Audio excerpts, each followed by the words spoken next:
What was the 80s video game crash? Imagine a world where video games are booming, and then suddenly everything comes crashing down. That was the reality in the early 1980s. The 80s video game crash, also known as the video game crash of 1983, was a major downturn in the home video game industry. This event caused a sharp decline in sales and revenues, especially in North America.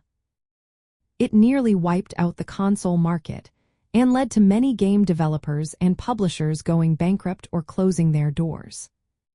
So, what led to this dramatic crash? First, there was market oversaturation. By 1983, the market was flooded with numerous competing home consoles. Companies like Atari, Intellivision, and Coleco were all vying for attention. This abundance confused consumers and diluted brand loyalty. Each system had its exclusive games, making it hard for players to share experiences with friends who owned different consoles. Another significant factor was the poor quality of games and the lack of quality control. The industry did not have a system to regulate game quality. Anyone could create games for popular consoles like the Atari 2600. This led to a flood of low-quality, rushed, and unfinished games.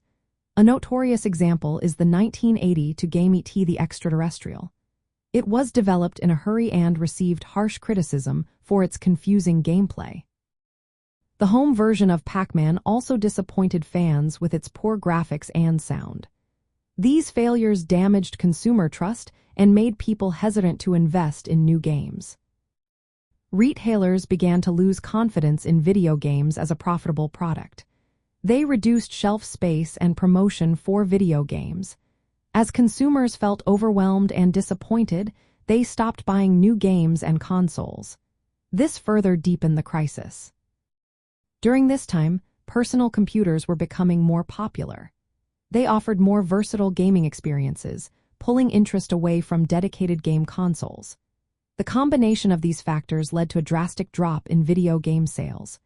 Revenue plummeted from billions of dollars in the early 1980s to a fraction of that by the mid-1980s. Many companies, including Atari, suffered huge losses and layoffs. The industry in the United States was particularly hard hit, with some believing that video games were just a passing fad. However, the crash also set the stage for a revival. In 1985, Nintendo introduced the Nintendo Entertainment System to the United States market. This system came with strong quality control measures and a new business model that included licensing games to third-party developers. This approach helped restore consumer confidence and rebuild the home console market. The success of the Nintendo Entertainment System marked the beginning of a new era in gaming. It helped establish Japanese companies like Nintendo and Sega as dominant players in the industry. From the perspective of 1980s nostalgia, the crash represents both a cautionary tale and a turning point. It reminds us of a time when video games were exploding in popularity but also vulnerable to overexpansion and poor quality.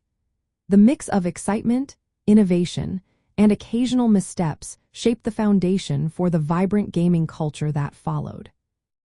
The crash and subsequent revival highlight the resilience and creativity of the gaming industry during the 1980s, a decade remembered fondly for its unique style and memorable games.